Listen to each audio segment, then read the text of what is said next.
అందుకే మిత్రులారా, ఇవాళ మన మీద పగబట్టిండు. 10 ఏళ్ళు ముఖ్యమంత్రి ఉన్నాయన, మన పరిపాలన బాగలేదంటుడు. నేను అడుగుతున్న ఇక్కడికొచ్చిన సోదరుని, తెలంగాణ ప్రజల్ని, 10 ఏళ్ళు కేసీఆర్ ముఖ్యమంత్రి ఉన్నాడు, 12 ఏళ్ళు నరేంద్ర మోడీ ప్రధానమంత్రి ఉన్నాడు. ఇవాళ చర్చకు సిద్ధమా? కిషన్ రెడ్డి గారు, మీ పార్టీ ప్రెసిడెంట్గా నువ్వురా, కేంద్ర మంత్రిగా నువ్వురా, చంద్రశేఖరరావు గారు ప్రతిపక్ష నాయకుడిగా నీ పార్టీ ప్రెసిడెంట్గా నువ్వురా, కాంగ్రెస్ పార్టీ నుంచి ముఖ్యమంత్రిగా నేను వస్తా. 12 ఏళ్ళు మోడీ పరిపాలన మీద, 10 ఏళ్ళు చంద్రశేఖరరావు పరిపాలన మీద, 12 నెలల మా పరిపాలన మీద, ప్రజా పరిపాలన మీద చర్చ చేయడానికి నేను సిద్ధంగా ఉన్నా. చర్చలో ఓడితే ముక్కు నేలకు రాస్తా అని చెప్పి నేను ఈ సందర్భంగా సవాలు విసురుతున్నా. ఇవాళ నేను అడుగుతున్నా, మాకు అవకాశం వచ్చింది, మా జిల్లాకు అవకాశం వచ్చింది, మేము ఎవరినో అడుక్కోవడం, ఎవరి ముందల్లో చేయి దాచడం కాదు. ఇవాళ మా పాలమూరు జిల్లాకే ఒక అవకాశం వచ్చింది. మా ప్రాజెక్టులు మేము పూర్తి చేసుకోవద్దా? మా మక్తల్ నారాయణపేట కొడంగల్ ఎత్తిపోతల పథకాన్ని మేము కట్టుకోవద్దా? మా పాలమూరు రంగారెడ్డి పూర్తి చేసుకోవద్దా? మా కల్వకుర్తి పూర్తి చేసుకోవద్దా? మా బీబా పూర్తి చేసుకోవద్దా? మా నెట్టంపాడు పూర్తి చేసుకోవద్దా? మా కోయిల్ సాగర్ పూర్తి చేసుకోవద్దా? మా జూరాల పూర్తి చేసుకోవద్దా? మా తుమ్మిళ్ళ ప్రాజెక్టు పూర్తి చేసుకోవద్దా? మా ప్రాంతం అభివృద్ధి చెందొద్దా అని చంద్రశేఖరరావుని అడుగుతున్నా. ఏది తీసినా, ఏది పెట్టినా వద్దు అనే తప్ప నీ నోటి నుంచి ఒక్క మాట అయినా మంచి మాట వచ్చిందా అని నేను అడుగుతున్నా. ప్రాజెక్టులు కట్టొద్దంటివి, భూములు సేకరించొద్దంటివి, పరిశ్రమలు పెట్టొద్దంటివి.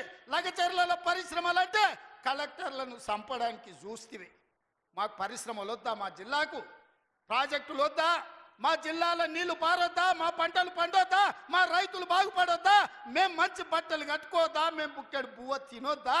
మేము సమాజంలో గౌరవంగా బతకొద్దా? చంద్రశేఖరరావు, నువ్వు సమాధానం చెప్పని నేను వేదిక మీద నుంచి అడుగుతున్నాను. మాకు ఆత్మగౌరవం లేదా? మేము మీలాక దొరలు కాకపోవచ్చు, కానీ మేము రైతు బిడ్డలమే కదా.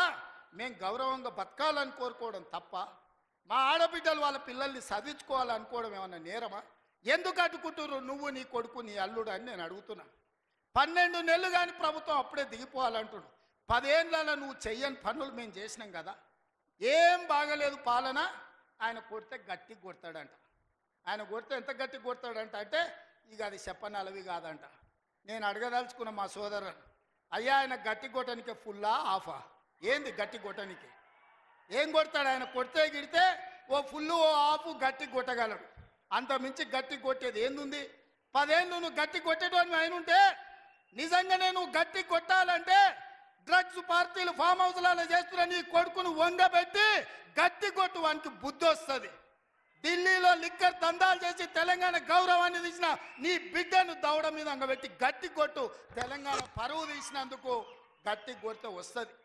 కాళేశ్వరం పేరు మీద 1,00,000 కోట్లు మింగిన నీ అల్లుని దౌడ మీద అంగబెట్టి కొట్టు గట్టిగా. అప్పుడు వానికి బుద్ధి వస్తుంది, సిగ్గు వస్తుంది. తెలంగాణను ముంచినందుకు గట్టి కొట్టేది ఉంటే నీ ఇంట్లో కొట్టు, వాళ్ళని దారిలో పెట్టు. కాంగ్రెస్ను గట్టి కొడతా అంటే మా కాంగ్రెస్ పార్టీ కార్యకర్తలు ఊరుకుంటారా? రా, ఎంత గట్టి కొడతావో చూద్దాం.